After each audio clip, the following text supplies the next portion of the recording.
رسول اللہ صلی اللہ علیہ وسلم کے دور میں رسول اللہ صلی اللہ علیہ وسلم کے ساتھیوں کے ساتھ، صحابہ کے ساتھ کچھ منافقین بھی تھے جو صحابہ کے حلیے میں تھے، صحابہ کی طرح شکل و صورت میں تھے، پہلی صف میں نماز پڑھتے تھے، رسول اللہ صلی اللہ علیہ وسلم کے ساتھ، صحابہ کے ساتھ اٹھتے بیٹھتے تھے اور ان کی باتوں کو نوٹ کرتے تھے، اور پھر ان کی باتوں کو نوٹ کر کے، نبی کی باتوں کو، صحابہ کی باتوں کو نوٹ کر کے مشرکین کو پہنچاتے تھے۔ تو یہ منافق لوگ رسول اللہ صلی اللہ علیہ وسلم کے دور میں بھی موجود تھے، اور رسول اللہ صلی اللہ علیہ وسلم کے پیچھے کھڑے ہو کر،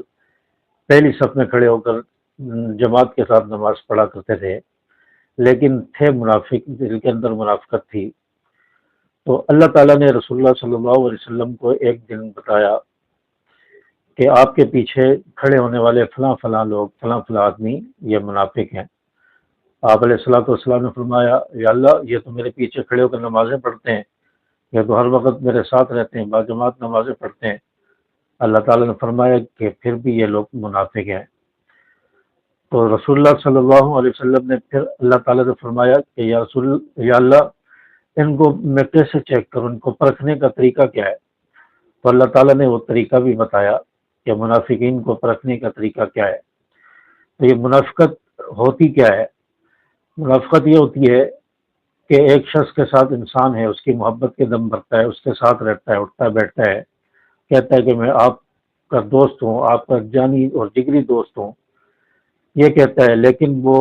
دشمنوں کے ساتھ ملا ہوا ہوتا ہے، اس کے دل کے اندر کچھ اور ہوتا ہے، تو وہ نقصان پہنچانے کے لیے کی فکر میں ہوتا ہے۔ یعنی ظاہر تو وہ دوست اپنے آپ کو بتا رہا ہے تاکہ یہ شخص مجھے اپنا دوست سمجھے اور اپنی باتیں مجھ سے شیئر کرے اور مجھے اپنا وفادار سمجھ کر اپنے ساتھ رکھے گا، تو اس کی باتیں اس کے ساتھ رہ کر نوٹ کروں، کمزوریاں نوٹ کروں۔ دل کے اندر اس کے منافقت ہوتی ہے، یعنی اس کا بغض و نفرت ہوتی ہے، ظاہراً وہ محبت کا اظہار کر رہا ہوتا ہے، تو اس کو منافقت کہا جاتا ہے۔ تو آپ صلی اللہ علیہ وسلم کے دور کے منافق بھی نمازی تھے، اور وہ نماز اگر جماعت کے ساتھ نہ پڑھتے، صحابہ کے ساتھ نہ اٹھتے بیٹھتے، جماعت میں شریک نہ ہوتے، تو صحابہ سمجھ جاتے، آپ صلی اللہ علیہ وسلم کو شک ہو جاتا کہ ضرور ان لوگوں کے دلوں میں کچھ ہے کہ یہ جماعت کے ساتھ نماز نہیں پڑھتے، نماز میں کوتاہی کرتے ہیں۔ تو جو صحابہ تھے، جو ایمان والے تھے، وہ جماعت کے ساتھ نماز پڑھا کرتے تھے اور رسول اللہ صلی اللہ علیہ وسلم کے پیچھے کھڑے ہو کے نمازیں پڑھتے تھے۔ تو رسول اللہ صلی اللہ علیہ وسلم کے ساتھ جو محبت کرنے والا تھا، یا صحابی تھا، یا جو آپ صلی اللہ علیہ وسلم پر ایمان لایا، ان کے لیے ضروری تھا کہ وہ جماعت کے ساتھ نماز پڑھیں، کیونکہ نبی نے فرمایا کہ نماز کے وقت، جماعت کے وقت جو شخص گھر میں ہو تو میرا جی چاہتا ہے کہ میں ان گھروں کو آگ لگا دوں، لیکن عورتوں اور بچوں کی وجہ سے میں رک جاتا ہوں۔ تو اس لیے صحابہ کرام جماعت کے ساتھ نماز پڑھا کرتے تھے۔ منافق لوگ اپنی منافقت بچانے کے لیے وہ بھی صحابہ کے ساتھ کھڑے ہو کر پہلی صفوں میں جماعت میں نماز پڑھتے ہیں۔ تو اللہ تعالیٰ سے نبی نے فرمایا کہ یا اللہ، میں کیسے جانوں، کیسے پرکھوں کہ یہ لوگ منافق ہیں؟ تو اللہ تعالیٰ نے ایک کسوٹی بتائی، قرآن کی آیت بتائی، سورۃ البقرہ کی آیت ہے، دوسرے رکوع میں، وَإِذَا قِيلَ لَهُمْ آمِنُوا كَمَا آمَنَ النَّاسُ قَالُوا وَنُؤْمِنُ كَمَا آمَنَ السُّفَهَاءُ أَلَا إِنَّهُمْ هُمُ السُّفَهَاءُ وَلَكِنْ لَا يَعْلَمُونَ۔ اللہ تعالیٰ نے نبی سے فرمایا کہ ان منافقین سے کہہ دیجئے کہ ہم ایمان لائے ان لوگوں کی طرح، یعنی ہم صحابہ کی طرح ایمان لائے، ایمان والے جو لوگ تھے، آمن الناس، جو لوگ ایمان لائے، ہم ان کی طرح ایمان لے آئے ہیں۔ قالوا انؤمن كما آمن السفهاء، تو آگے سے ان منافقین کا جواب تھا، وہ کہنے لگے کیا ہم ان بے وقوفوں کی طرح ایمان لائے؟ نعوذ باللہ، صحابہ کو انہوں نے بے وقوف کہا، کیا ہم ان بے وقوفوں کی طرح ایمان لے آئے؟ تو دیکھیں، منافقت ظاہر ہو گئی، اصل چیز باہر آ گئی، بلی تھیلے سے باہر آ گئی۔ انہوں نے کہا کہ ہم ان بے وقوفوں کی طرح، ان صحابہ کو بے وقوف کہا، ان کی طرح ایمان لے آئے۔ تو نبی سمجھ گئے کہ اللہ نے جو بات کی ہے وہ واقعی سچی ہے، اور یہ کسوٹی منافقین کو پرکھنے کی اللہ تعالیٰ نے بتائی، اور اس کسوٹی سے آپ صلی اللہ علیہ وسلم نے پرکھ لیا اور منافقین کی منافقت ظاہر ہو گئی۔ اور پھر اللہ تعالیٰ نے جواب میں کیا فرمایا کہ جو نبی کے ساتھیوں کو، صحابہ کو، وہ صحابہ جو متقون ہیں، جو پرہیزگار ہیں، جو اولئک هم المفلحون ہیں، اولئک هم الراشدون ہیں، جن کے لیے اللہ نے کہا وَكُلًّا وَعَدَ اللَّهُ الْحُسْنَىٰ، میں نے ان کے لیے جنت کا وعدہ کر دیا ہے، اور رضی اللہ عنہم ورضوا عنہ، اللہ نے فرمایا وہ مجھ سے راضی، میں ان سے راضی، تو اولئک کتب فی قلوبہم الایمان، اللہ نے فرمایا میں نے ان کے دلوں پر ایمان لکھ دیا ہے۔ ان صحابہ کے بارے میں جب منافقین نے یہ کہا کہ ہم ان بیوقوفوں کی طرح ایمان لائے، تو اللہ سے یہ برداشت نہیں ہوا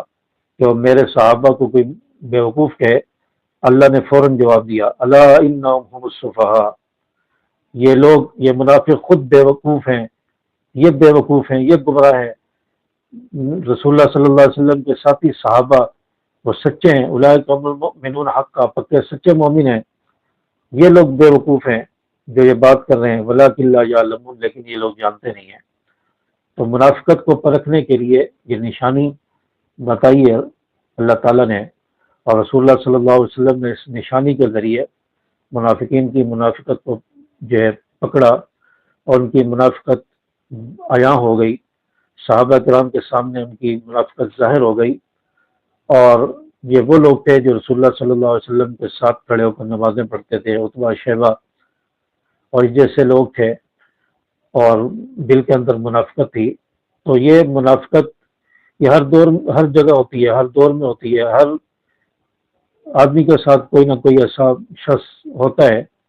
کہ جو اس کا دشمن ہے، اس سے حسد کرتا ہے، اس کو نقصان پہنچانے کی فکر میں لگا رہتا ہے، دل کے اندر منافقت ہوتی ہے، لیکن ظاہر میں محبت کرتا ہے، محبت کے دعوے کرتا ہے۔ تو ایسے لوگوں کو انسان کو ایسے لوگوں سے بچنا چاہیے، ایسے لوگوں کے شر سے، فتنے سے بچنا چاہیے۔ دشمن سے زیادہ یہ لوگ خطرناک ہوتے ہیں جو منافق ہوتے ہیں، جن کے دلوں کے اندر منافقت ہوتی ہے، یہ دشمن سے زیادہ خطرناک ہوتے ہیں، کیونکہ دشمن کے بارے میں انسان کو پتہ ہے یہ میرا دشمن ہے، اس سے بچ کے رہتا ہے۔ لیکن جو شخص محبت کا اظہار کر کے، محبت کا دعویٰ کر کے، ہنس کر، خوشی سے مل کر، دل کے اندر نقصان پہنچانے کی کوشش میں، فکر میں لگا رہے، دل کے اندر بغض ہو، تو یہ زیادہ خطرناک ہوتا ہے۔ اس لیے علامہ جنگی شہید رحمۃ اللہ علیہ فرماتے تھے کہ دوست کو اپنے حالات سے اتنا واقف کرو کہ وہ دشمن ہو جائے تو تمہیں نقصان نہ پہنچا سکے۔ تو علامہ جنگی شہید کا یہ پیغام ہے، اور یہ ان کا ایک مقولہ ہے، ایک قول ہے، تو اس پر جو ہے عمل کیا جائے، اور ایسے لوگوں سے بچ کے رہنا چاہیے جو اس طرح کے لوگ ہوں، جن کے دلوں کے اندر منافقت ہو۔ تو اللہ تبارک و تعالیٰ میں سمجھ عمل کی توفیق عطا فرمائے، پکا سچا مومن مسلمان بنائے۔ السلام علیکم ورحمۃ اللہ۔